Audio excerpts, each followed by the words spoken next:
اگر آپ دیکھیں تو اللہ نے سورہ سبا میں یہ ارشاد فرمایا ہوا ہے کہ اللہ نے بڑے جو جنات ہیں وہ اللہ نے سلیمان علیہ السلام کے تابع کر دیے، اور وہ ان کے لیے بڑے بڑے قلعے بناتے تھے اور تصاویر بناتے تھے۔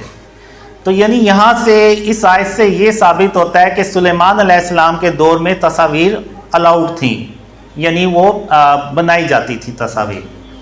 اور اگر آپ دیکھیں تو سورہ یوسف، وہاں پہ اگر آپ دیکھیں تو یوسف علیہ السلام کے جو بھائی تھے اور ان کے جو ماں باپ تھے، انہوں نے سجدہ تعظیمی کیا یوسف علیہ السلام کو۔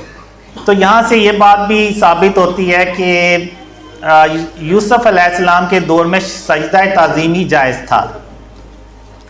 پھر اگر آپ سورہ کاف دیکھیں تو سورہ کاف میں اللہ نے بتایا ہوا ہے کہ جو لوگ تھے، جب اصحاب کاف دوبارہ اللہ نے ان کو جگایا تو کچھ لوگوں نے یہ مشورہ دیا کہ ہم ان کی جگہ پہ مزار بنائیں گے، بلڈنگ بنائیں گے، یعنی مزار بنائیں گے۔ تو یعنی یہاں سے یہ ثابت ہوتا ہے کہ اس دور میں، عیسیٰ علیہ السلام کے دور میں، مزارات یا مقبرے جو تھے یہ بھی الاؤڈ تھے۔ تو جب حضرت محمد صلی اللہ علیہ وسلم، اللہ کے آخری رسول صلی اللہ علیہ وسلم آئے تو آپ صلی اللہ علیہ وسلم نے جو سجدہ تعظیمی تھا اس کو بھی حرام، یعنی شرک کی کیٹیگری میں ڈال دیا، اور جو تصاویر تھیں ان کو بھی حرام قرار دے دیا، یعنی شرک کی کیٹیگری میں ڈال دیا۔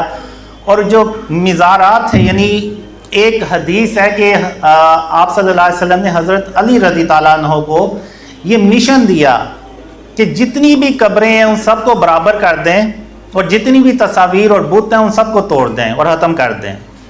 تو آپ صلی اللہ علیہ وسلم نے یہ تینوں ہی چیزیں ختم کر دی، کیونکہ آپ صلی اللہ علیہ وسلم کو پتہ تھا کہ بعد میں جو ہے نا یہ امت مقبرے بنا کے، مزار بنا کے، تو وہ وہاں پہ منتیں مانگیں گے۔ سجدے بھی ہم نے کرتے ہوئے دیکھا۔ اگر آپ دیکھیں تو ہمارے یہ جو پچھلے وزیر اعظم تھے عمران خان، انہوں نے تو ایک قبر کو جا کے سجدہ بھی کیا۔ اگر وہ قبریں ساری ہم آپ صلی اللہ علیہ وسلم کی سنت پہ اور حکم پہ عمل کرتے تو وہ ساری قبریں برابر ہونی تھی، کوئی مقبرہ نہیں تھا، اور نہ مقبرہ ہوتا نہ یہ سجدے کرتے۔ تو اب اتنی ڈیٹیل میں حضرت محمد صلی اللہ علیہ وسلم نے اپنی امت کو شرک اور اس کی اقسام کے بارے میں بتایا۔ اب چونکہ آج ماڈرن دور ہے تو ماڈرن فارم آف شرک ہے یہ جو آپ بڑے بڑے بورڈ دیکھتے ہیں، ایون ڈیکوریشن پیسز دیکھتے ہیں ہم، یعنی اپنے گھروں میں بھی آپ دیکھتے ہیں اکثر لوگوں نے رکھے ہوتے ہیں جس پہ وہ جانوروں کی تصویریں ہوتی ہیں یا کچھ اور بنے ہوتے ہیں چیزیں، تو وہ بیسیکلی ہیں تو وہ بت ہی، اور بہت سے لوگوں نے سیلیبریٹیز کی تصاویر بھی لگائی ہوئی ہیں۔ تو یہ ساری چیزیں جو ہیں نا یہ فارم آف شرک ہیں، اور یہی وہ چیزیں ہیں جس سے آپ صلی اللہ علیہ وسلم نے اپنی امت کو منع فرمایا۔ اور ایک حدیث میں ہے کہ جس گھر میں تصویر ہوگی اس گھر میں اللہ کی رحمت کے فرشتے نہیں آئیں گے۔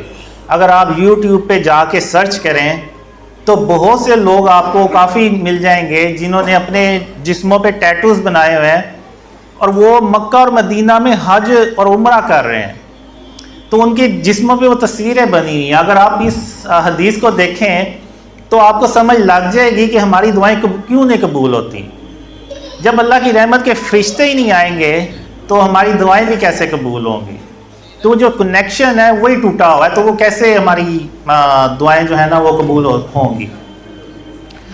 تو اب یہ چیز بنی کہ اللہ نے، یعنی اللہ جو ہے نا وہ محمد صلی اللہ علیہ وسلم سے بہت زیادہ خوش ہوا، اور شرک کے بارے میں اللہ نے ارشاد فرمایا ہوا ہے، قرآن میں جگہ جگہ ارشاد فرمایا ہوا ہے، اور سورہ لقمان میں اللہ نے ارشاد فرمایا کہ شرک تو سب سے بڑا ظلم ہے، ان الشرک لظلم عظیم۔ اور ایک قرآن میں اور جگہ اللہ نے ارشاد فرمایا کہ جو شرک کرتا ہے وہ، جس نے شرک کیا اس نے گویا اپنی جان پہ ظلم کیا۔ تو اگر ہم اینڈ آف ٹائم سے ریلیٹڈ احادیث پڑھیں تو ان میں یہ لکھا ہوا ہے واضح طور پہ کہ قریب قیامت کے جو دنیا ہے نا وہ پوری شرک سے یہ ظلم سے بھر چکی ہوگی.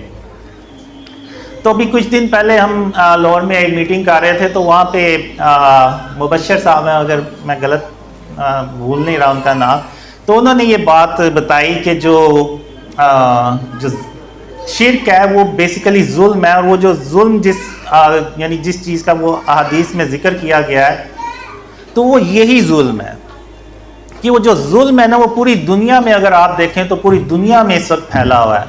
یعنی جو شرک ہے نا وہ پوری دنیا میں پھیلا ہوا ہے. آپ دیکھ لیں ایون مسلمان ملکوں میں دیکھ لیں, آپ بڑے بڑے بورڈز نظر آئیں گے, آپ کسی بھی ہاؤسنگ سوسائٹی میں چلے جائیں آپ کو وہاں پہ بت نظر آئیں گے پڑے ہوئے.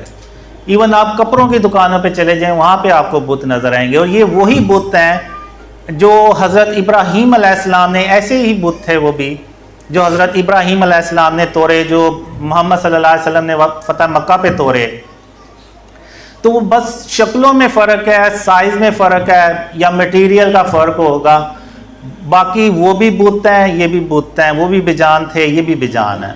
تو آج ہم نے یہ جو شرک ہے نا یہ پوری دنیا میں پھیلایا ہوا ہے, اور یہ پوری دنیا جو ہے نا اس وقت شرک سے ظلم سے بھری ہوئی ہے. اور ہم یہ سمجھتے تھے کہ شاید وہ جو ظلم ہے وہ انسانوں پہ ہوگا یا بچوں پہ یا اس طرح سے کچھ ہوگا, لیکن بیسیکلی جو وہ شرک ہے نا وہ ظلم ہے, وہ پوری دنیا میں پھیلا ہوا ہے.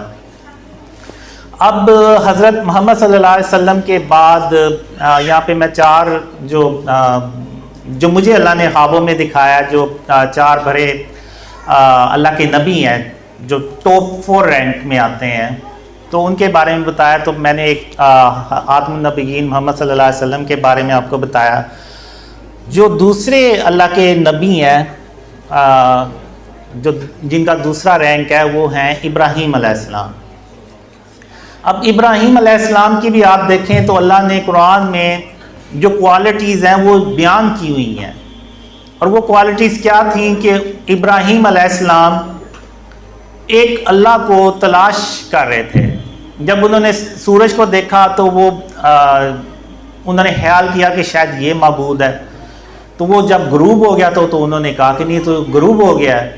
پھر جب چاند کو دیکھا تو انہوں نے کہا کہ شاید یہ چاند جو ہے یہ معبود ہے, تو وہ بھی غروب ہو گیا. ستاروں کو دیکھا تو وہ بھی غروب ہو گئے. تو پھر ابراہیم علیہ السلام نے کہا کہ اگر میرے پروردگار نے مجھے سیدھا رستہ نہ دکھایا تو میں بھٹک جاؤں گا. تو پھر اللہ نے ان پہ وحی نازل کی, اور پھر اگر آپ دیکھیں تو وہ اپنے دور کے سب سے ظالم بادشاہ کے پاس گئے, نمرود کے پاس گئے, اور اس کو توحید کی دعوت دی. تو وہ ابراہیم علیہ السلام سے جھگڑنے لگا.